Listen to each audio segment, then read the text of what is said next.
স্বাগত জানাচ্ছি একাত্তর জার্নালে, সঙ্গে আছি আমি মাহবুব হাসান। সংবাদ পর্যালোচনা ভিত্তিক নিয়মিত এই অনুষ্ঠানে আমরা খবরের নানান বিশ্লেষণ করি।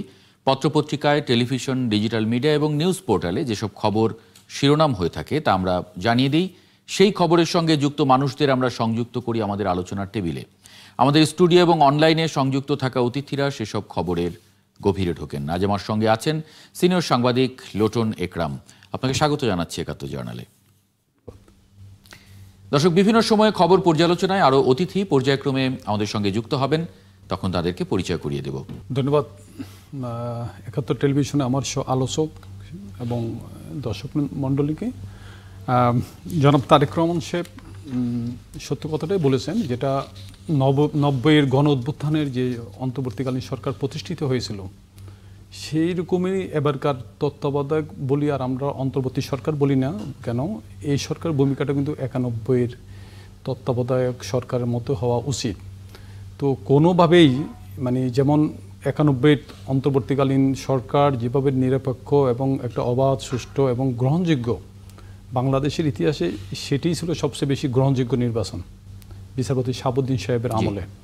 তো মানুষও এবার যে 24-এর গণ অভ্যুত্থানে যে সরকার, আওয়ামী লীগ সরকারের পতনের পরে অভ্যুত্থান পরবর্তী যে সরকার প্রতিষ্ঠিত হয়েছে, এই সরকারের কাছেও কিন্তু 91-এর মতো প্রত্যাশা। এখন এই সরকার যদি কোনোভাবে কোনো দলের প্রতি দুর্বলতা বা কারো এজেন্ডা বাস্তবায়ন করার জন্য যদি চেষ্টা করে, তাহলে কিন্তু সেটা হিতে বিপরীত হতে পারে। কারণ এই যে ইতিমধ্যে সরকার যে সিদ্ধান্তটা নিয়ে আপনার রাজনৈতিক দলগুলোকে এক সপ্তাহের মধ্যে ঐক্যবদ্ধভাবে সিদ্ধান্ত দেওয়ার জন্য যে আপনার গণভোট নিয়ে যে 7 দিনের সময় বেঁধে দিয়েছে, কিন্তু 7 দিনের সময় কিন্তু আর মাত্র 2 দিন আছে। এই 2 দিনের মধ্যে সমঝোতা কতটুকু হবে জানি না। তবে ইতিমধ্যে জামায়াতের ডাক্তার তাহির সাহেব যে মির্জা ফখরুল ইসলাম আলমগীর সাহেবকে যে টেলিফোন করেছিলেন বিএনপি, সেটা প্রত্যাখ্যান করেছেন। বিএনপি বলছে আরেকটি দলের আহ্বানে তারা তো বসবে না, এখানে উদ্যোগ নিলে সেটা সরকারের পক্ষ থেকে উদ্যোগ নিলে তারা আলোচনায় বসতে পারে। তো সব মিলে এই সরকার যেভাবে বলটি ঐক্যমতের যে বলটি যে পলিটিশিয়ানদের কোর্টে দিয়েছিল, সেই বলটি কিন্তু আবার সরকারের কোর্টে চলে যাচ্ছে। আজকে সালাউদ্দিন আহমদ ঠাট্টা করে বলেছেন যে রেফারির ভূমিকায় থাকা সরকার হাত দিয়ে গোল দিয়েছে নিজেই। তো সেক্ষেত্রে এখন যে সরকারের সামনে একটা চ্যালেঞ্জ, তারা যে কি সিদ্ধান্ত দিবেন আগামী 2 দিনের মধ্যে, এই দলগুলোর মধ্যে ঐক্যবদ্ধ কোনো সিদ্ধান্ত যাওয়ার লক্ষণ দেখছি না। তো সেক্ষেত্রে সরকারকে রেফারির ভূমিকা পালন করতে হবে। তারা বলছেন যে তারা সিদ্ধান্ত দিয়ে দিবেন। এখন সিদ্ধান্ত কি দিবেন? সেক্ষেত্রে আপনার যদি জাতীয় নির্বাচন আগে নির্বাচন দেন, তাহলে জামাতের পক্ষে যাবে। আবার জাতীয় নির্বাচনের সময় যদি নির্বাচনের তারিখ দেন, তাহলে বিএনপির পক্ষে যাবে। তাহলে আবার এখানে আরেকটা বিষয় আছে, নোট অফ ডিসেন্ট সহ দেওয়ার বিষয় আছে। তো সেক্ষেত্রে আপনার তারা একটি কঠিন চ্যালেঞ্জের মধ্যে পড়বে, যে সিদ্ধান্তটা দিবে সেই সিদ্ধান্তটা বাস্তবায়ন কার্যকর করাটা তাদের জন্য একটা চ্যালেঞ্জ। সেটা যদি আপনার যে দলটির বিপক্ষে যাবে তারা যদি না মানে, তারা যদি লাগাতার আন্দোলন কর্মসূচি দিয়ে থাকে, যেমন জামাত তো অলরেডি আপনার হুমকি দিয়ে রাখছে 11 তারিখে রাজধানী চিত্রটা ভিন্ন হবে। তো বিএনপিও মির্জা ফখরুল ইসলাম সাহেব গতকালকে একটা যেটা বলছেন যে বিএনপিকে অবজ্ঞা করার পরিণতি ভালো হবে না। এদিকে আবার ডাক্তার তাহির সাহেব যেটা বলছেন যে সোজা আঙ্গুলে ঘি না উঠলে আঙ্গুল বাঁকা করবেন। আজকে মির্জা আমির খসরু মাহমুদ চৌধুরী বলেছেন কথায় কথায় রাস্তায় যাবেন, বৃহত্তর দল যদি নামে সংঘর্ষ তখন কি হবে। এটা আমাদের জন্য টোটাল আগামী নির্বাচন নিয়ে যে আপনার নানান শঙ্কা, সেই সংখ্যাটা আরও বাড়িয়ে দেয় এই যে আপনার দুই পক্ষের যে অনড় অবস্থান।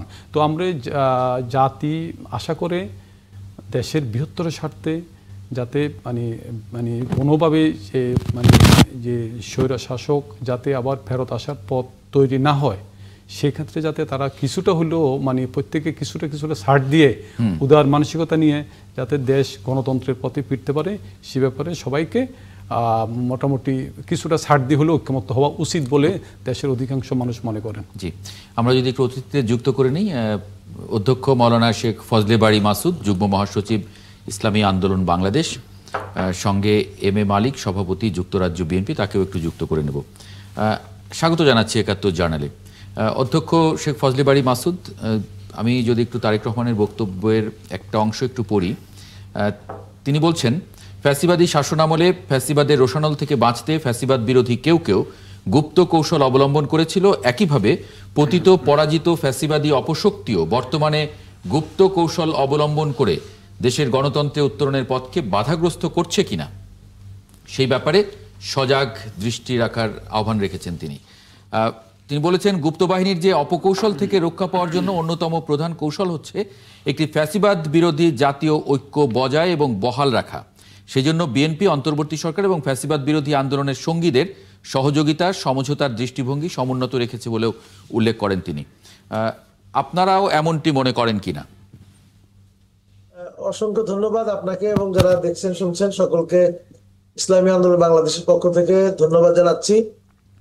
আসলে ফ্যাসিবাদ বিরোধী আন্দোলন আমরা যারা একতাবদ্ধভাবে করেছি, আমার দৃঢ় বিশ্বাস ফ্যাসিবাদের বিরুদ্ধে আমরা এখনো সেই ঐক্য আছি, এতে কোনো সন্দেহ নেই। ফ্যাসিবাদ যাতে পুনঃপ্রতিষ্ঠিত হতে না পারে, আবার তারা যেন কোনো রকমের দেশের ক্ষতি করতে না পারে, এ ব্যাপারে এটা বলার অপেক্ষা রাখে না যে ওই ফ্যাসিস্ট সরকার ব্যতীত অন্য সকলেই কিন্তু আমরা একমত আছি। এটা কয়েকবার এই সরকারের আমলেও প্রমাণিত হয়েছে। তো বিষয়টা সে জায়গায় না, বিষয়টা হলো যে এখন যে একটা মতানৈক্যতা দেখা দিয়েছে এটাও খুব অস্বাভাবিক কিছু না, এটা হতেই পারে। সামনে যত নির্বাচন আসবে প্রত্যেকটা দল তার কথাগুলি মানুষের কাছে নিয়ে যাবে, এবং আমাদের দেশের ট্রেডিশনটা ভালো না যদিও, যে একে অন্যের খুব বিরোধী বলতে হয়, তা না হলে আমরা ভোট কালেকশন করতে আমাদের অসুবিধা হয়। এটা আমাদের কাছেও পছন্দনীয় নয়।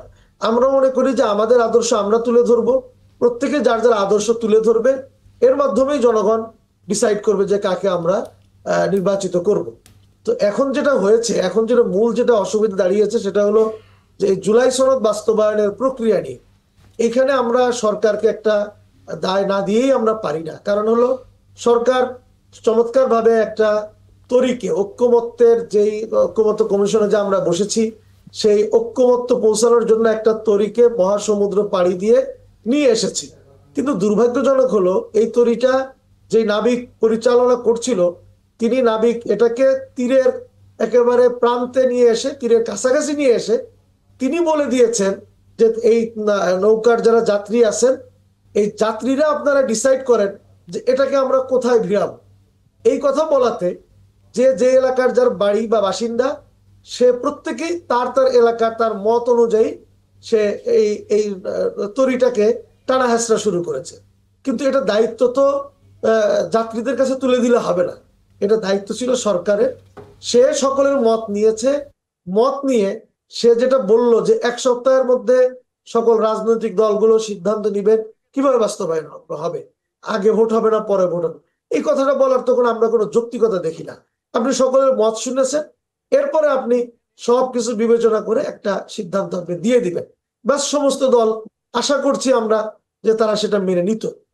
এবং আরেকটা মজার বিষয় আমি বলে রাখি, সেটা হলো যে আমরাও তো সভা সমিতি পরিচালনা করি, আমরা রাজনৈতিক দল হিসাবে আমরাও বিভিন্ন মিটিং আমরা পরিচালনা করি। আমাদের সিস্টেমটা কি, আমরা একটা বৈঠকে বসলে, মিটিং এ বসলে সকলের মতামত নেই, পুরা বিপরীত মতামত কিন্তু থাকে সেখানে। তা আমরা যেটা করি সেটা হলো সকলের মতামত নিয়ে একটা মিনিমাইজ করে এমন একটা সিদ্ধান্ত আমরা দিতে চেষ্টা করি যে সিদ্ধান্তটা সকলের জন্য কাছেই গ্রহণযোগ্য হবে। কিন্তু আমরা দেখলাম এই সরকার কেন যেন সেই সিদ্ধান্তটা হয় নিতে পারে না, অথবা সে নিতে ভয় পায়। এই দুটোই আমরা মনে করি সরকারের বড় একটা দুর্বলতা। এটা না করে যদি সরকার একটা সুন্দর সিদ্ধান্ত দিতে পারতো, জাতির জন্য এটা চমৎকার হতো। এছাড়াও সরকার কিন্তু পারতো। এখন একটা কথা আসতে পারে যে সেটা হলো যে সরকারের সে যোগ্যতা নেই। আমরা কিন্তু এই বর্তমান সরকারের উপদেষ্টা পরিষদ নির্বাচন করার ক্ষেত্রে প্রথম দিকে যেগুলি যাদেরকে নেওয়া হয়েছিল আমরা একমত ছিলাম। এরপরেও কিন্তু এদেশের ফ্যাসিবাদ বিরোধী আন্দোলনে যারা শরিক ছিল এদের মতামতের বাহিরেও কিন্তু কোনো কোনো উপদেষ্টাকে নেওয়া হয়েছে। তো সরকার যদি মনে করে যে আমরা রাজনৈতিক দলগুলোকে আমরা ডমিনেট করতে পারবো না, তাদেরকে আমরা ঐক্যবদ্ধ করার মতো সিদ্ধান্ত দেওয়ার মতো ক্যাপাসিটি আমাদের নেই, তাহলে তারা উপদেষ্টা পরিষদটা সেভাবে সাজিয়ে নিত। সেই বুদ্ধিমত্তা সম্পন্ন লোক তাদের নেওয়া উচিত ছিল। আর যদি তারা মনে করেন যে আমরাই পারবো, তাহলে কেন তারা এই গোল্ড বলটাকে রাজনৈতিক দলের কাছে ছুড়ে মারল? এটা তাদের কিন্তু ঠিক হয়েছে বলে আমরা মনে করি না। মানে এই তো সে- জটিলতাটা কি তাহলে এখানেই যে রাজনৈতিক দলগুলোরকে সিদ্ধান্ত নিতে বলার কারণেই? ওটা অবশ্যই, কেন রাজনৈতিক দলকে সে বলবে? না, সে কিন্তু তো এখানে রেফারি এখানে তো ভূমিকা আরেকটা পালন প্রশ্ন করেছে। আসে, যে সরকার সিদ্ধান্তটা নেবে কি করে? তার আগে আপনারা যে 8টি দল বোধহয় আপনারা রাস্তায় আন্দোলন করছিলেন একটা দাবি দেওয়া নিয়ে, সেখানে খুব স্বাভাবিকভাবেই তো সরকারের উপর একটা চাপ তৈরি হয় যে যেহেতু আন্দোলনে আছে সুতরাং আপনাদের এগুলো তো কনসিডার করতে হবে। আবার বিএনপির নোট অফ ডিসেন্ট আছে, সেগুলো তো কনসিডার করতে হবে। এখন সরকারের উপরেও এটা চাপ নয় কি? না, আচ্ছা, এমনটা কি হয় কখনো যে একটা ফ্যামিলিতে 5 জন সদস্য আছে, 5 জন সদস্যের ব্যাপারে কি গৃহকর্তা কি সিদ্ধান্ত দেয়? আব্বা কি, আমাদের পিতা, তিনি কি সিদ্ধান্ত দেন? না, তা কিন্তু নয়। একজন যদি অনশনে চলে যায় তাহলে তো তার ব্যাপারটা সেই মানে বাবার জন্য খুব কঠিন হয়ে পড়ে। বাবার জন্য তো তিনিই বাবা হওয়ার যোগ্য। যে অনশনে চলে গিয়েছে তাকে বুঝিয়ে নিয়ে এসে একত্রিত করে পরিবারটাকে সুন্দরভাবে পরিচালনা করা। কিন্তু সরকার তো সেটা করতে চায় না। সরকার বলতে চায় তোমারটা নিয়ে তুমি থাকো, তোমারটা নিয়ে তুমি থাকো, তোমারটা নিয়ে তুমি থাকো। তাহলে তো আর একটা রাষ্ট্র পরিচালনা করা যায় না। তো সেক্ষেত্রে আমাদের বক্তব্যটা হলো, এটা সরকারের দায়িত্ব ছিল। সে বলতে পারতো এই যে 1 সপ্তাহ রাজনৈতিক দলকে দিয়েছে, এটা না করে সে বলতে পারতো যে আমরা রাজনৈতিক দলগুলোর সাথে কিংবা আরো এক্সপার্টদের সাথে আমরা আরো কথা বলবো, 1 সপ্তাহ আমাদেরকে সময় দেন, আমরা ভেবেচিন্তে একটা সিদ্ধান্ত দিব। এটা ছিল চমৎকার। এটা কিন্তু সে দেয়। এরপরেও যখন দিয়েছে রাজনৈতিক দল, হ্যাঁ, এই জায়গাটা বাইকে আমি একটা প্রশ্ন করব, সেটা হলো সরকার যে মানে সিদ্ধান্তটা আগে দেননি, মানে আমার মনে হয় যেটা রাজনৈতিক দলগুলোকে তারা একটু সুযোগ দিয়েছে ঐক্যবদ্ধ হওয়া যায় কিনা, বা তাদের দায়টা কিছুটা এড়ানো যায় কিনা। এখন যেহেতু আপনারা ঐক্যবদ্ধ হননি, আর 2 দিন সময় আছে, এই 2 দিন পর যদি সরকার নিজ থেকে তারা নিজেরা যে সিদ্ধান্তটা দিবেন, সেই সিদ্ধান্তটা আপনাদের পক্ষে বা বিপক্ষে যেদিকে যাক আপনারা কি মেনে নেবেন? না, বিষয়টা কি জানেন? বিষয়টা যেমন হলো, আপনারা জামাতের সঙ্গে মানে আগে মানে জাতীয় ভোটের আগে গণভোট চাচ্ছেন, এবং জি। জাতীয় ভোটের সরকার যদি জাতীয় ভোটের সঙ্গে যদি ঘোষণা করে যে জাতীয় ভোটের সঙ্গে গণভোট হবে, তাহলে কি আপনাদের অবস্থানটা কি হবে? না, আমাদের অবস্থানটা কি হবে সেটা আমরা আরো পরে বলবো।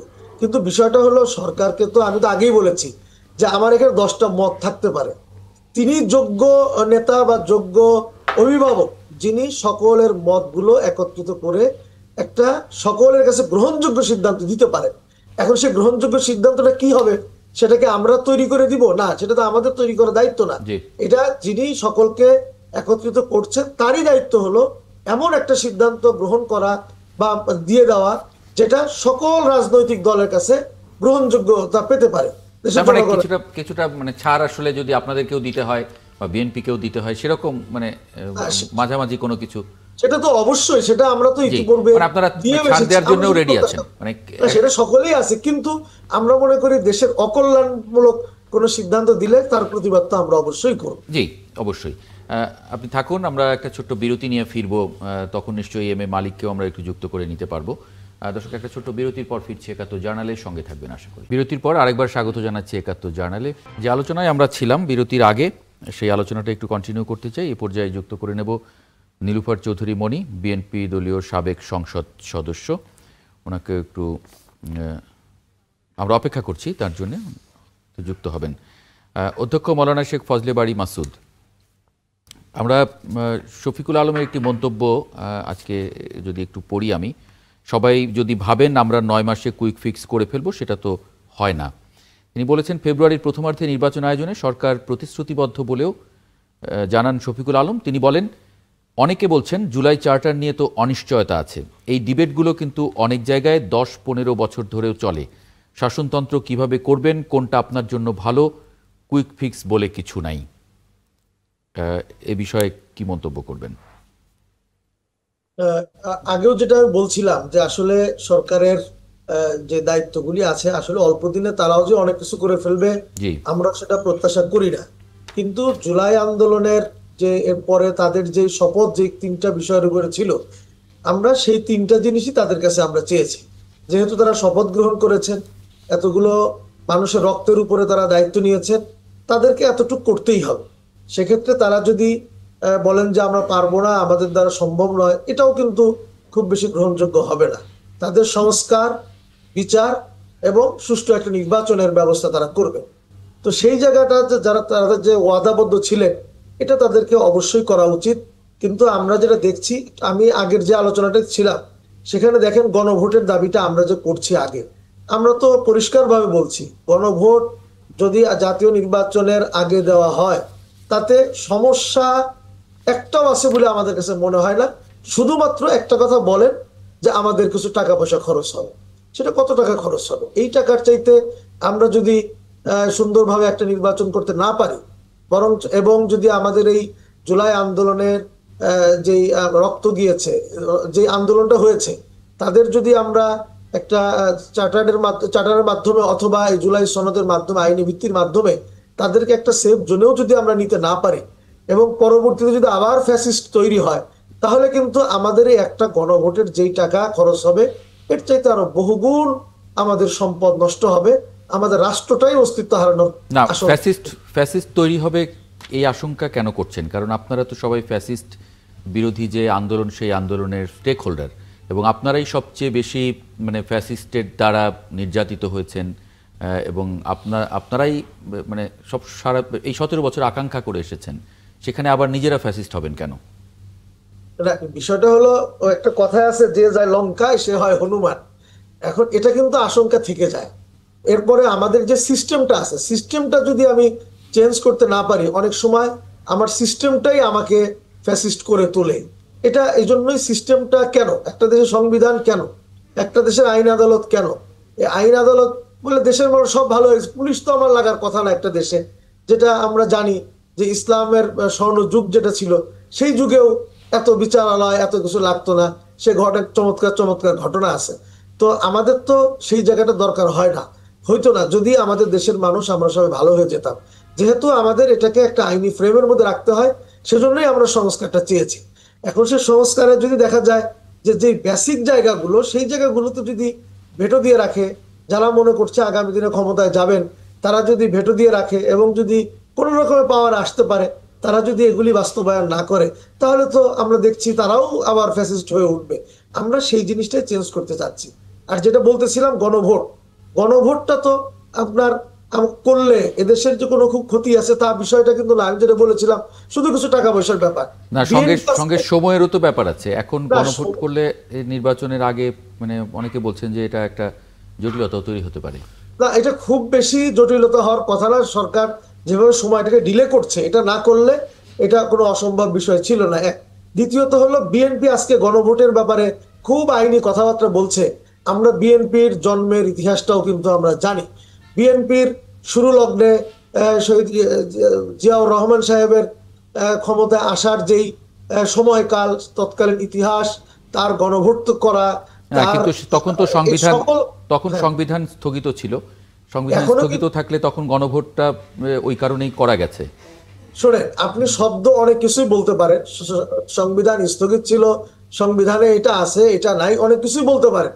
শব্দ আমাদের আছে, বাংলা ভাষায় শব্দ আমরা বলতে পারি। কিন্তু বিষয়টা কি, তৎকালীন সময়ের বাংলাদেশের যে চিত্রটা ছিল, আমি তো মনে করি জুলাই আন্দোলনের এই চিত্রটা তার চাইতে আরো ভয়াবহ ছিল না। কিন্তু অনেক আইনবিদ তো এভাবেও জিনিসটা ব্যাখ্যা করেন যে এরকম যদি আমি কোনো নিয়ম নীতি না মেনে কোনো একটা মানে গণভোট করে ফেলি, এটা আসলে পরবর্তীতে উদাহরণ তৈরি হয়ে যেতে পারে। এরপরে মানে আপনি যে আশঙ্কার কথা বললেন ফ্যাসিস্ট, সে এসে একের পর এক গণভোট করে এক এক রকম ভাবে সে তার মতো করে বদলে নিতে পারবে, সেটাও তো কাম্য নয়। শোনেন, উদাহরণ তো অনেক তৈরি হয়েই আছে। আপনি জিয়াউর রহমান সাহেবের গণভোটের চিন্তা করেন, সেই সময়কার জিয়াউর রহমান সাহেবের একবার সেনা প্রধান হওয়া, এরপরে প্রশাসক হওয়া ইত্যাদি, এই ইতিহাসগুলো তো সবার জানা আছে। আসলে হয় কি, মানুষের আমাদের সংবিধানটা কি, উইল অফ দ্য নেশন, আমাদের জনগণের চাহিদাটাই হলো তো সংবিধান। আপনি যে ইতিহাস মানে যেটা আপনি বলছেন উদাহরণ হয়ে থাকবে, তাহলে তো আমরা দেখছি এই যে শেখ হাসিনার পালিয়ে যাওয়া থেকে শুরু করে, একটা রাষ্ট্রপ্রধান থেকে শুরু করে একেবারে চৌকিদার পর্যন্ত পালিয়ে যাওয়া, শুধু তাই নয়, এখনো আমরা দেখছি যে সেদিনও এক পুলিশের ডিআইজি পালিয়ে চলে গেছে। না, বরং এটা নীলুফার চৌধুরী মনি যদি যুক্ত হয়ে যান, তাহলে মানে প্রশ্নটা তার কাছে রাখলে, তিনি যেহেতু আইন প্রণেতা ছিলেন, সেই হিসাবে তিনি অনেক ভালো ব্যাখ্যা দিতে পারবেন এটার। নীলুফার চৌধুরী মনি, নিশ্চয়ই আপনি আলাপ শুনেছেন যেটি বলছিলেন। আমি সম্পূর্ণ শুনি, আপনি যদি কাইন্ডলি আরেকটু প্রশ্নটা বলেন। উনি বলছেন যে গণভোট আগে করলে আসলে কোনো মানে সমস্যা উনি দেখেন না, এবং এইটার নজির উনি বলছিলেন যে জিয়াউর রহমানের গণভোট করার সঙ্গে উদাহরণ তিনি টেনেছেন, যে সেই প্রেক্ষাপটও টেনে এনেছেন। সেই জায়গা থেকে আপনি যদি একটু বলেন। জিয়াউর রহমান সাহেব বা এরশাদ সাহেব যখন গণভোট করেছেন তখন ওটার অপশনটা ছিল, এরপরে কিন্তু ওই অপশনটা, গণভোটের কোনো অপশন নাই। এখন গণভোটের জন্য গণভোট চাইতে গেলে নতুন করে আইন প্রণয়ন করতে হবে। সে আইন প্রণয়নের জন্য আপনার সংসদ দরকার। সংসদ ছাড়া এটা কোনোভাবেই সম্ভব না। এটা একরকম জবরদস্তিমূলক গণভোট হচ্ছে, যেটা হচ্ছে সেটাই বিএনপি বলেছিল যে এই গণভোট করলেও কিন্তু সংসদে পাশ করাতে হবে, কারণ এটা আপনার কোনো আইন এটা কভার করছে না। তাহলে কেন জামাত এই কথাটা নিয়ে জেদ করে বসে আছে আমরা জানি না। নীলুফার চৌধুরী মনি, মানে তাহলে কি নির্বাচনের দিনও যদি গণভোট হয় তাহলেও সেটাও বৈধ হবে কিনা? কারণ মানে আপনি বলছেন যে সংসদে এটা পাস করিয়ে নিয়ে আসতে হবে। নির্বাচনের দিনেও যদি গণভোট হয় সেটাও বৈধ হবে না, পরবর্তীতে বৈধ করে নিতে হবে। এই গণভোটের জন্য আরেকটা গণভোট করতে হবে। যদি এই গণভোটকে আপনি সত্যিকার বৈধতা চান, তাহলে আরেকটা জনগণের এই গণভোট হবে কি হবে না এই জন্য একটা গণভোট করতে হবে। যদি আপনি জনগণকে এই করেন, কারণ এখন কোনো অধ্যাদেশ করার মতো কোনো সিস্টেম এখন নাই। রাষ্ট্রপতি সেটা করতে পারেন না, আপনার বিচার বিভাগ সেটা করতে পারেন না। একমাত্র যেটা সংসদ যেটা করতে পারেন, সংসদ এখন বর্তমান নাই। সো এইখানে গণভোটের জন্য একটা গণভোটের আয়োজন করতে হবে। আর আইদার একটা তাহলে বিএনপি যে নির্বাচনের দিন গণভোটের কথা মানে মেনে নিতে চাচ্ছে, সেটাও তাহলে বৈধ নয়। সেটাও বৈধ নয়। বিএনপি যে কারণে বলছে সেটা পরবর্তীতে বৈধ করে নিবে, এবং বিএনপি চাচ্ছে যে এক খরচে যদি হয়ে যায় তাহলে রাষ্ট্রের জন্য ওরকম কোনো প্রবলেম হলো না, এবং একটা ভোট দিতে এসে মানুষ দুইটা পাতায় দুইটা ভোট দিয়ে গেল, এটাতে কোনো ওরকম সমস্যা হলো না। পরবর্তীতে বিএনপি কিন্তু বারবার বলেছে, আপনারা দেখেছেন বিএনপি বারবার বলেছে পরবর্তীতে এটা আইনের মাধ্যমে এটা সংশোধন করতে হবে, সংসদের মাধ্যমে।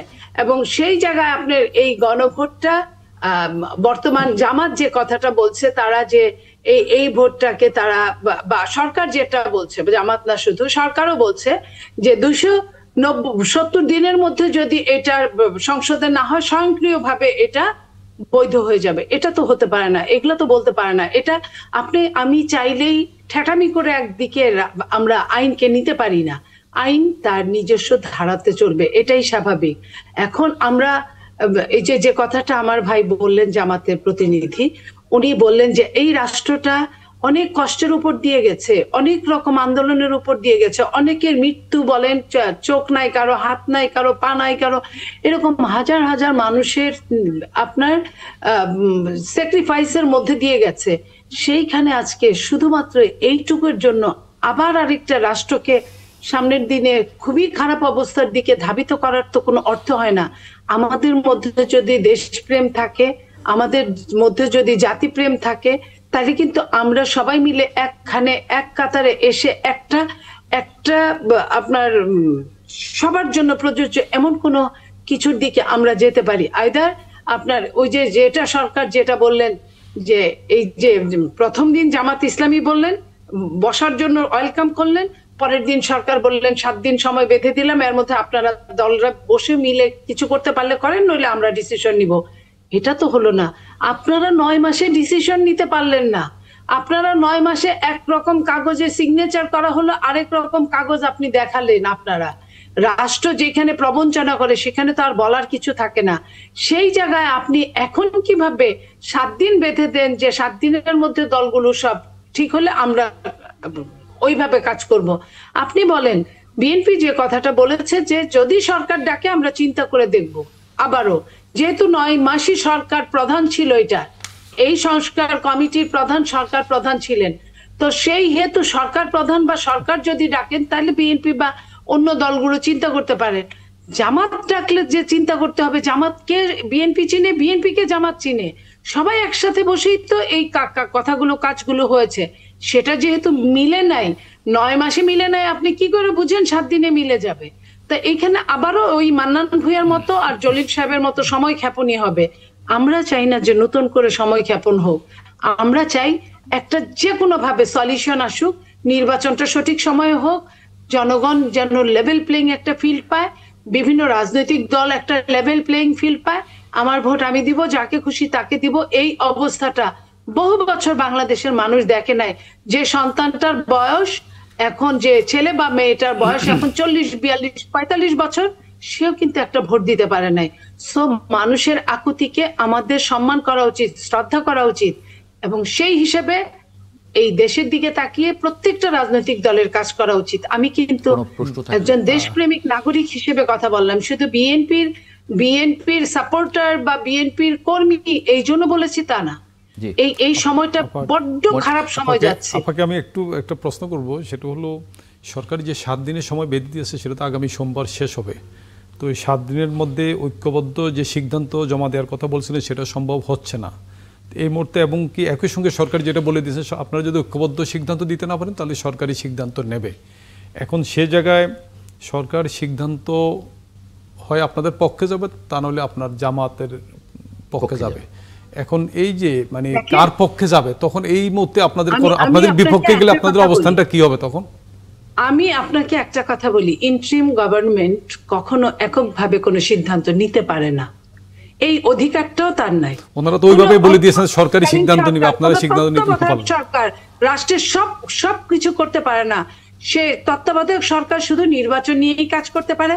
অন্তর্বর্তী সরকার রাজনৈতিক দলগুলো, সবগুলো দল যা চাইবে তার বাইরে সে যেতে পারবে না। কিন্তু সে চাইবে, সে বলতে পারে, সরকার তো বলছে যে সবার ম্যান্ডেট আছে, আর ডাকবেন আর বসবেন এরকম একটা কথা বলে আপনাদের সঙ্গে বসা শেষ, এখন ওনারা সিদ্ধান্ত দিয়ে দিবে আপনারা যদি ঐক্যবদ্ধ সিদ্ধান্ত।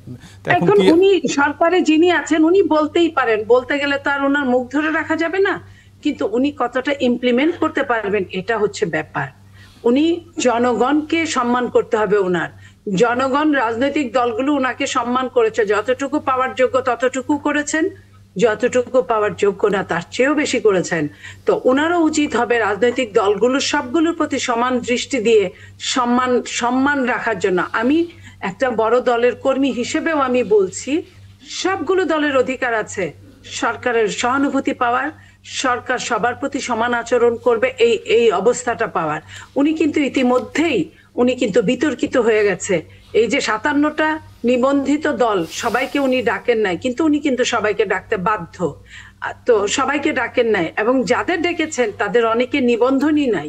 তো এই যে এক পেশে নীতি, এই এক পেশে নীতি থেকে সরকারকে বের হয়ে আসতে হবে, নইলে এই দেশের ভাগ্য কিন্তু খুব একটা ভালো কিছু আমরা খালি চোখেই দেখছি না। নীলুফার চৌধুরী বনি, আজকে আমির খসরু মাহমুদ চৌধুরী একটি মন্তব্য করেছেন, বক্তব্যে তিনি বলেছেন যে কথায় কথায় আপনি রাস্তায় যাবেন, এখন অন্য দল যদি তার প্রতিবাদে আবার রাস্তায় যায় তাহলে কি হবে? সংঘর্ষ হবে না?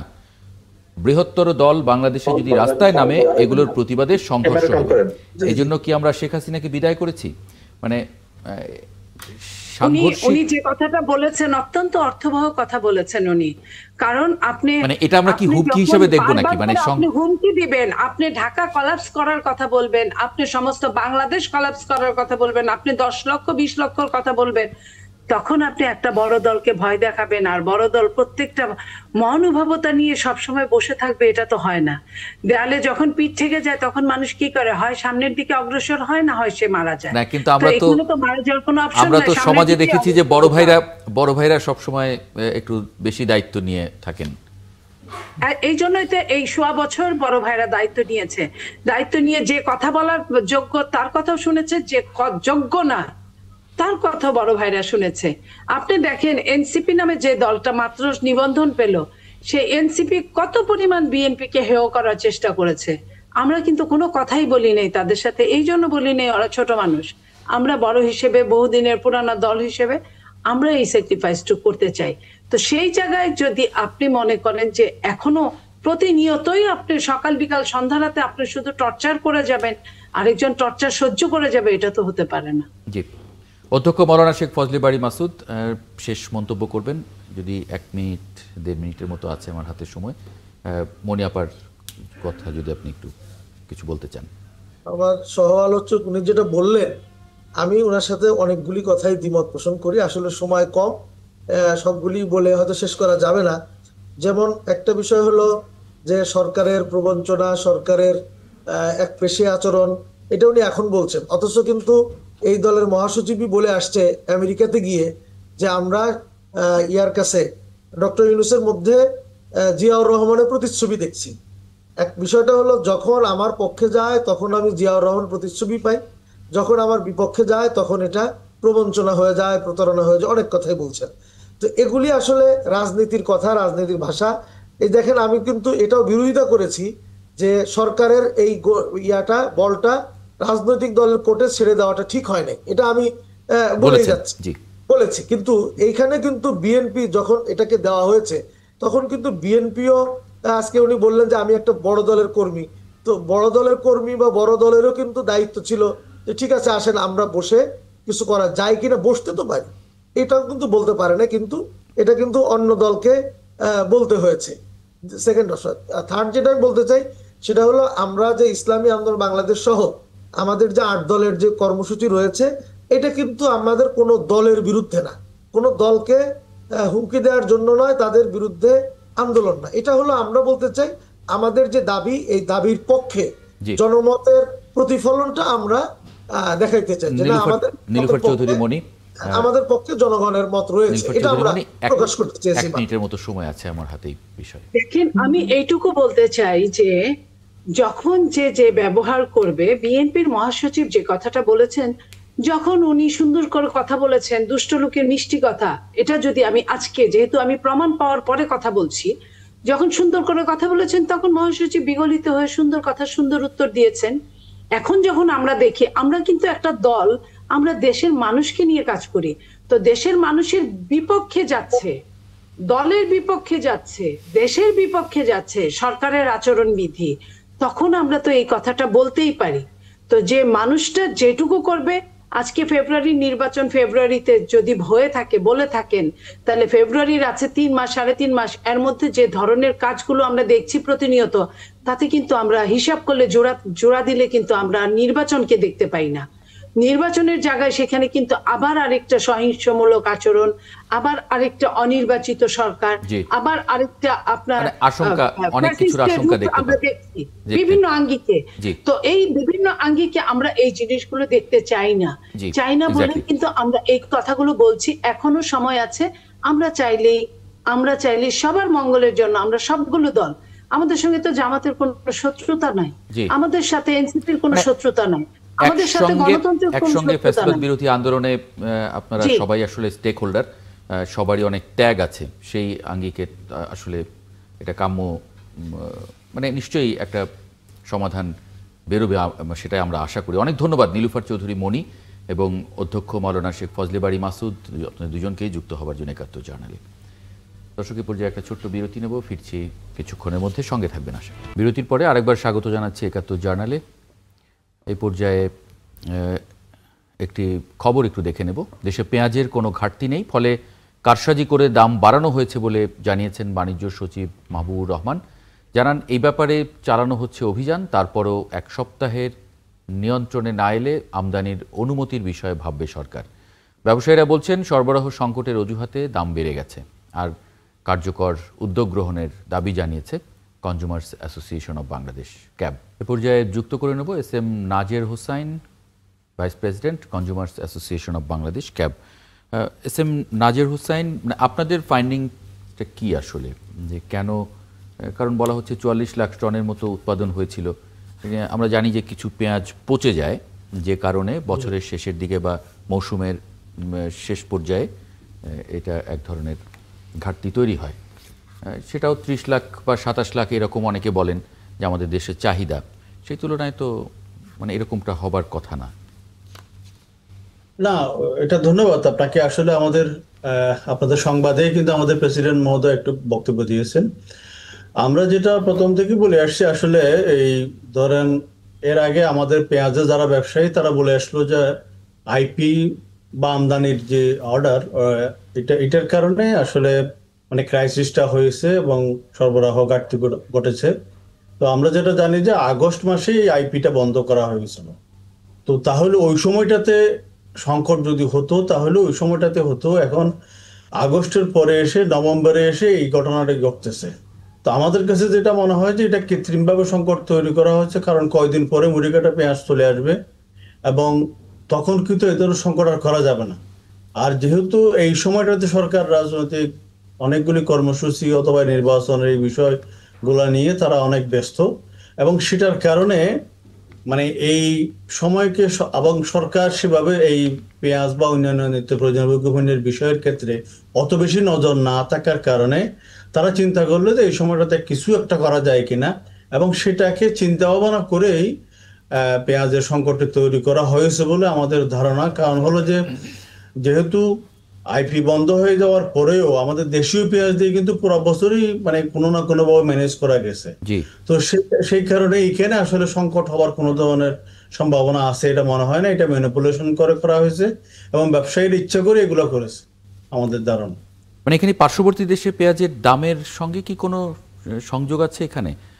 আমরা একটা গণমাধ্যমে দেখছিলাম যে ভারতে পেঁয়াজের দাম কমেছে, যে কারণে ব্যবসায়ীরা চান সেখান থেকে পেঁয়াজ আনতে। না, ওইটা তো একটা ফ্যাক্টর কাজ করে। কারণ হলো যে ভারতীয় পেঁয়াজ যদি আমাদের এখানে আসে, একটা সময় তো আমাদের ভারতীয় পেঁয়াজের উপর নির্ভরশীলতা অনেক বেশি ছিল, আর ওখানে যখনই দামটা কমে যায় তখন স্বাভাবিক কারণে ওখান থেকে আমদানির একটা হিড়িক পড়ে। তবে সেই ক্ষেত্রে আমরাও যেটা বলছিলাম সেটা হচ্ছে যে আসলে মানে 18 কোটি ভোক্তার স্বার্থটাও চিন্তা করতে হবে এবং একই সাথে আমাদের কৃষকের স্বার্থটা চিন্তা করতে হবে। কৃষকরা উৎপাদন করে যেন সে তার ন্যায্য মূল্যটা না পায়, ন্যায্য মূল্য যেন পায় সেই ব্যবস্থাটা নিশ্চিত করা, আবার ভোক্তা হিসেবে আমাদেরকে যেন অতিরিক্ত মূল্য দিতে না হয়, দুটারই একটা ব্যালেন্স আমাদের করা উচিত। সেক্ষেত্রে আমদানি নীতিতে কিছুটা ফ্লেক্সিবল নীতি আমাদের করা উচিত।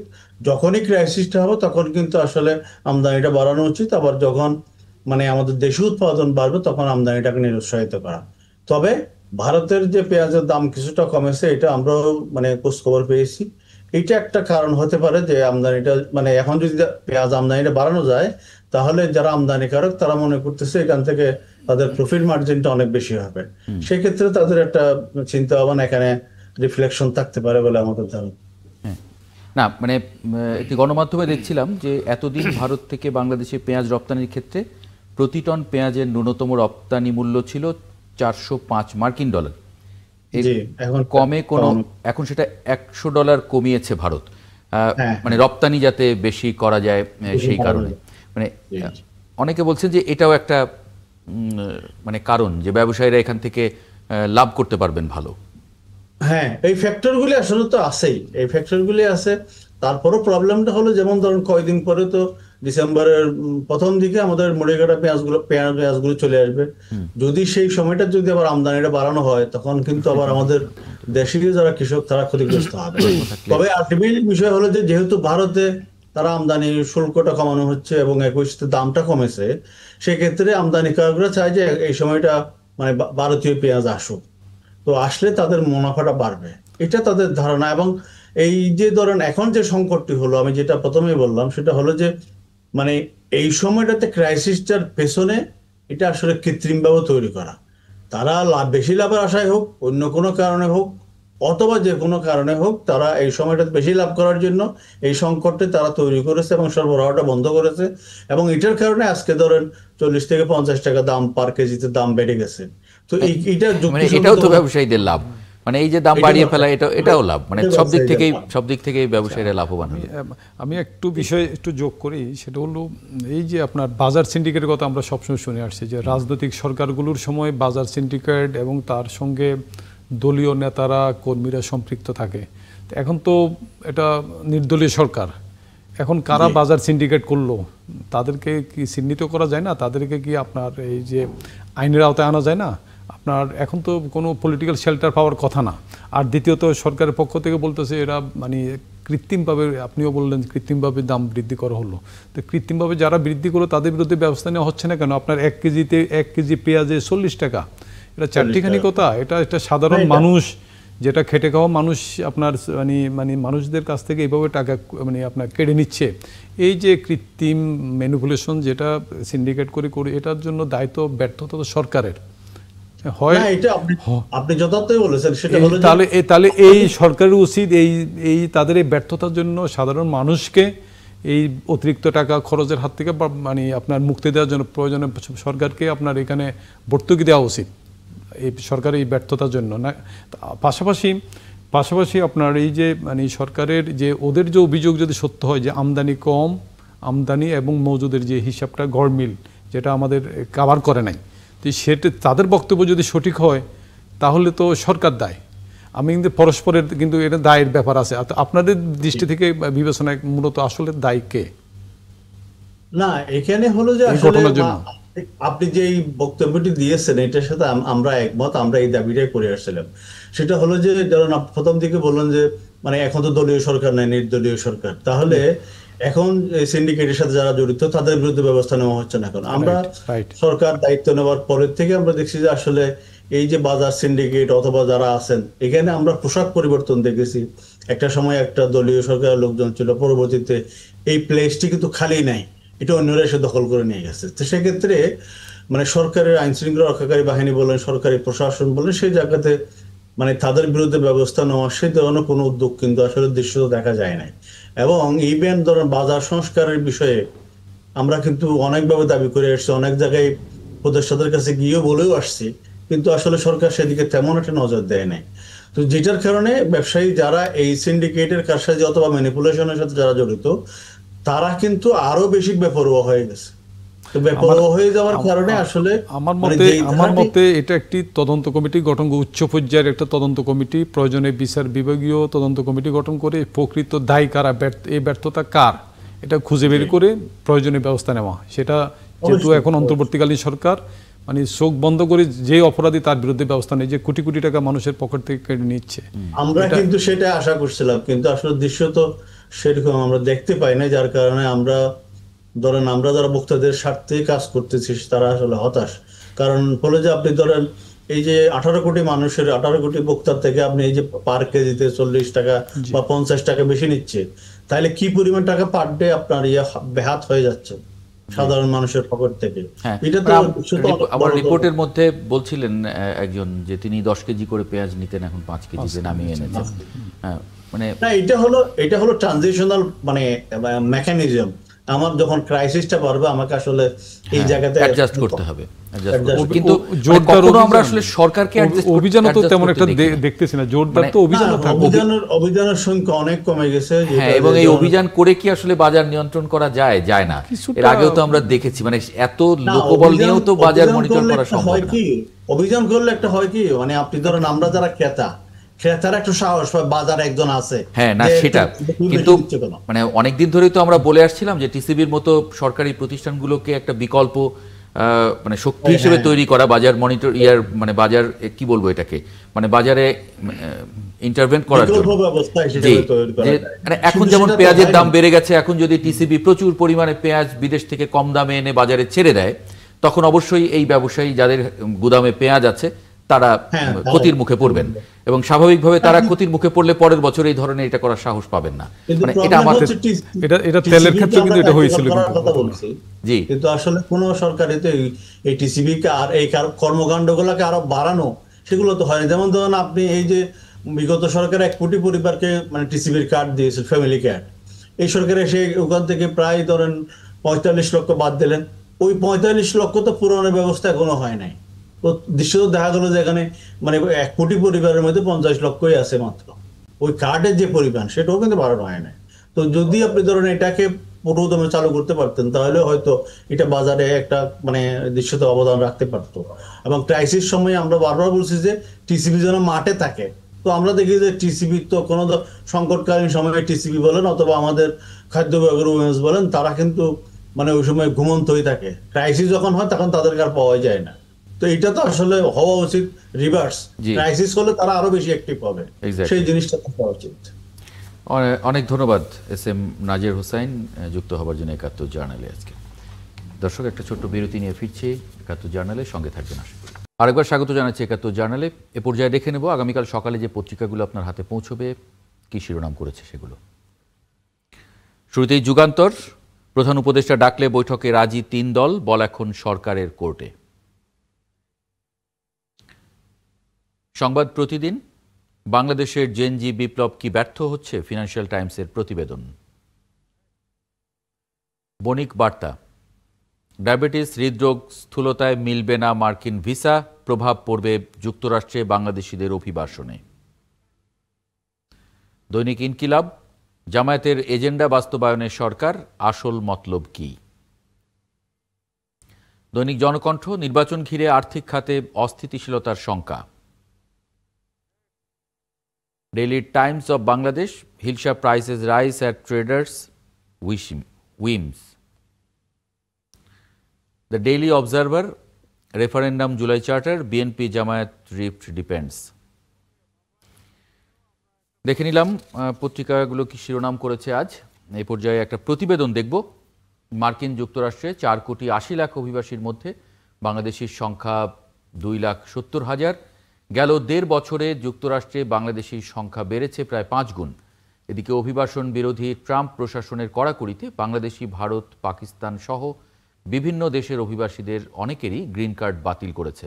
তাই আগের মতো ছোটখাটো ভুলভ্রান্তির ব্যাপারে বাংলাদেশিদের সতর্ক থাকার পরামর্শ দেন যুক্তরাষ্ট্রের অভিবাসন নিয়ে কাজ করা অ্যাটর্নি রাজু মহাজন। একটু যুক্ত করে নেব প্রধান নির্বাহী political think tank school of leadership ওয়াশিংটনের নয়ন বাঙালি। আপনাকে স্বাগত জানাচ্ছি ৭১ জার্নালে। নয়ন বাঙালি, বাংলাদেশিরা কেমন আছেন, বিশেষ করে বাংলাদেশি অভিবাসীরা? ধন্যবাদ আপনাকে এবং আপনার মাধ্যমে ৭১ টেলিভিশনের যারা শুনছেন সকলকেই। আসলে প্রশ্নটি আপনি করেছেন যে মানুষ কেমন আছে, আসলে আপাত দৃষ্টিতে স্বাভাবিক আমরা বাংলাদেশিরা আপাত দৃষ্টিতে যেটা মনে হয়, একটা তো ভয়ের, একটা আশঙ্কার একটা প্রভাব বিস্তার তো সমাজে করছেই, যে সেটি হচ্ছে যে অভিবাসন নীতি নিয়ে কিংবা এই বর্তমান অ্যাডমিনিস্ট্রেশন, যে ট্রাম্প প্রশাসন, তাদের মনোভাব বা তাদের আচরণ কিংবা তারা কিভাবে অভিবাসীদেরকে দেখছে, এটা হচ্ছে একটা সাইড। যে আমরা তো যখন কোনো ব্যক্তি নেতৃত্বে থাকে তখন তার নিজস্ব কিছু পলিসি থাকে, যে পলিসির মধ্যে সে প্রথমেই তাদের হোয়াইট আমেরিকানদেরকে অ্যাট্রাক্ট করার জন্য বা তার ভোটারদেরকে অ্যাট্রাক্ট করার জন্য সে প্রথম এজেন্ডাই রেখেছে যে কিভাবে অবৈধ অভিবাসনকে দেশ থেকে বিতরণ করা যায়। এটি একটা প্রাথমিকভাবে একটা অবস্থান। এখন বাংলাদেশিদের মধ্যে যারা অবস্থান করছে, বাংলাদেশিদের মধ্যে অবশ্যই সেখানে আমি অবৈধ অভিবাসী বলবো না, কারণ রেগুলার ইরেগুলার ইমিগ্রেন্টের ব্যাপার রয়েছে। কারণ এখানে আপনারা জানেন যে আমরা যেহেতু আলোচনা একটু আগেও শুনছিলাম সোনার হরিণ, আমেরিকা কিন্তু সবার জন্য তো আর সোনার হরিণ না, কারো জন্য সোনার হরিণ বা কোনো দেশের জন্য সোনার হরিণ না। যে আমেরিকায় ইউরোপিয়ানদের অনেক দেশ কিংবা জাপানিজরা তার কাছে আমেরিকা সোনার হরিণ না, কিন্তু আমাদের কিছু লিমিটেশনের কারণে বা আমাদের বাংলাদেশের কিছু কাজের সুযোগ কিংবা অবস্থানের সুযোগের কারণে আমাদের বাংলাদেশিদের কাছে সোনার হরিণ হতে পারে বা হয়েছে। সেটাকে যদি ব্যাখ্যা করি, আমরা একটা ভয়ের আশঙ্কা থেকেও যদি কথা বলি তাহলে ভয়টা বরঞ্চ বাড়বে। বাট বাস্তবতা হচ্ছে যে আপনি যদি দেখেন যে যখন আমরা তো খুব মাইগ্রেন্ট ফ্রেন্ডলি ডেমোক্রেটদেরকে জানি, কিংবা ওবামার আমাদের পছন্দের মানুষ, বাংলাদেশের মানুষ অনেকেরই কিন্তু বারাক ওবামা, কিন্তু যদি আপনি বারাক ওবামা সরকারের সময়ও যদি আপনি দেখেন যে তখন কিন্তু ডিপোর্টেশন হয়েছিল 29 লক্ষের বেশি, প্রায় 29 লক্ষ। তার মানে এই 3 মিলিয়ন মানুষ তখন ডিপোর্টেশন হয়েছে। কিন্তু পরবর্তীতে যখন এমনকি সে যখন পরবর্তীতে আবার আসে 2000 দ্বিতীয়বার হয়, তখনও 19 লক্ষ, প্রায় 2 মিলিয়ন সে ডিপোর্ট করে।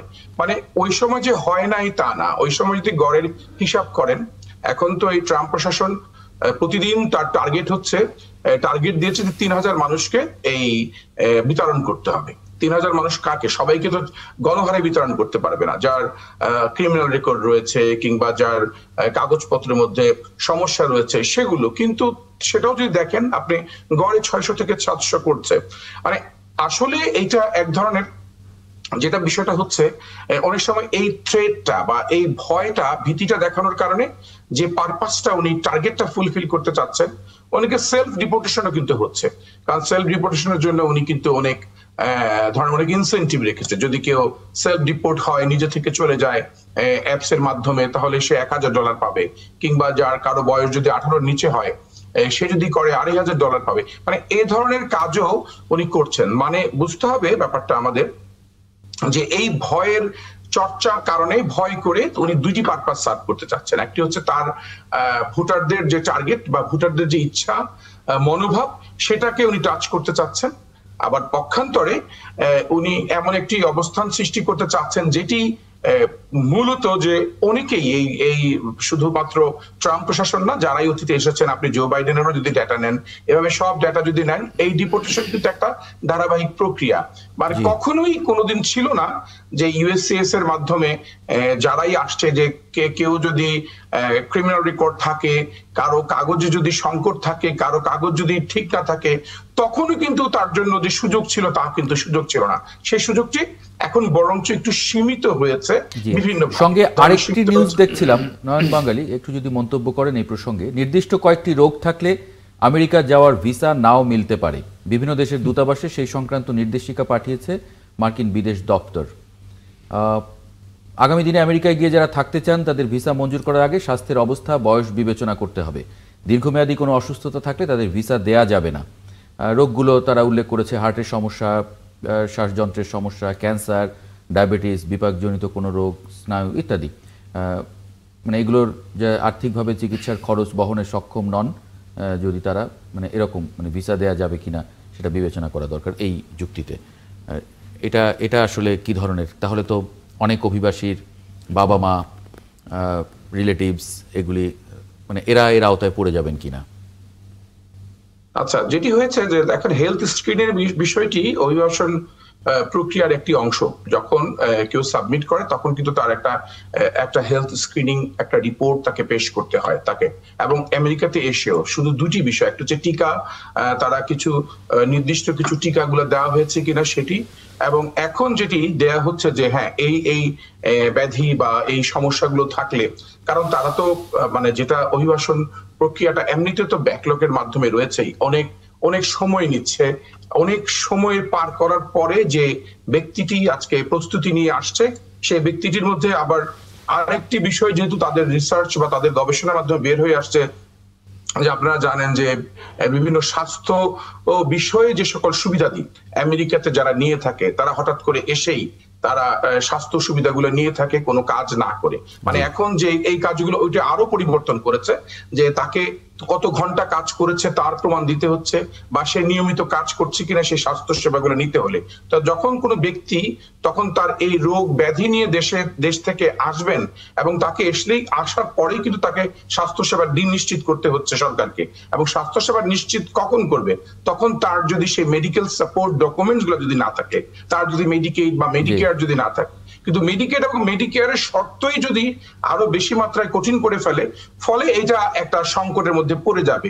যে কারণেই তারা আগে থেকেই, কারণ ওই ব্যক্তিটি বা ওই বয়স্ক ব্যক্তিটি, বয়স্ক মা, ভাই, বোন যারা রয়েছেন, যাদের অসুস্থ রয়েছেন, তারা তো এসে আবার কাজ করা সেই ডকুমেন্ট গুলো তারা তৈরি করতে পারছেন না, বা সেই কাজের কর্মঘণ্টাটা পেশ করতে পারছেন না। সেটি অবশ্যই একটি বড় বিষয় হয়ে দাঁড়াবে। কারণ এই আমাদের বাংলাদেশের যারা পরিবার ভিত্তিক, যদি মন্তব্য করেন তাহলে মানে বিশেষ করে আমেরিকার সংবিধান আমরা যতটুকু জানি, জন্মসূত্রে বাংলাদেশিরা সেখানকার সিটিজেনশিপ, তো সেখানে ট্রাম্পের এই যে আপনার কড়াকড়ি আরোপের কারণে কিন্তু সেই সিটিজেনশিপও বাতিলের কথা বলা আছে। তো এটা কি সম্ভব আইনগতভাবে? কি এটা মানে কিভাবে অ্যাপ্লাই করবে যেখানে সংবিধানে উল্লেখ করা আছে? আর পাশাপাশি বাংলাদেশি যারা এটার সাফারিংস হবার আশঙ্কা আছে, তাদেরকে কি আমাদের পররাষ্ট্র মন্ত্রণালয় থেকে বা ওখানকার যে দূতাবাস, এইসব জায়গা থেকে কোনো সাপোর্টিং পরামর্শ, আইনগত সহায়তা কি দেওয়া হচ্ছে? জি, এটি অত্যন্ত গুরুত্বপূর্ণ প্রশ্ন আপনি করেছেন। যে আপনি দেখেন যে এই কোরিয়ার যে 500 শ্রমিককে, যখন 500-র অধিক শ্রমিক তারা একটা ইলেকট্রিক্যাল ভেহিকেলের যে কোম্পানিতে কাজ করতো, তাদেরকে যখন বিতরণ করে, তখন পুরো সরকার এই বিষয়ে বিশাল পদক্ষেপ নেয়। মানে যে জোরালো পদক্ষেপটি নেয়, শুধু তাই না, বিশ্বের অনেক দেশগুলোই কিন্তু আমাদের দেশে যে বিতরণ হয়নি তা না। আমাদের দেশে তো আগে বিতরণ হয়েছে, আমরা দৃশ্যমান ছিল না, সেটি দেখে নাই। কিন্তু এখন তো আমরা প্রতি মাসেই কিছু না কিছু, হয়তো জুলাই পর্যন্ত 75 জন দেখেছি, এইভাবে হচ্ছে। কিন্তু আমরা সরকারি ভাবে এই বিষয়গুলো আলোচনা করতে একটু লজ্জাবোধ করি। মানে সরকার বোধ করে যে বোঝাতে চায় না, কিন্তু সরকারের এখানে কিছু করার আছে। আমাকে শেষ করতে বলা হচ্ছে। অনেক অনেক ধন্যবাদ নয়ন বাঙালি যুক্ত হবার জন্য।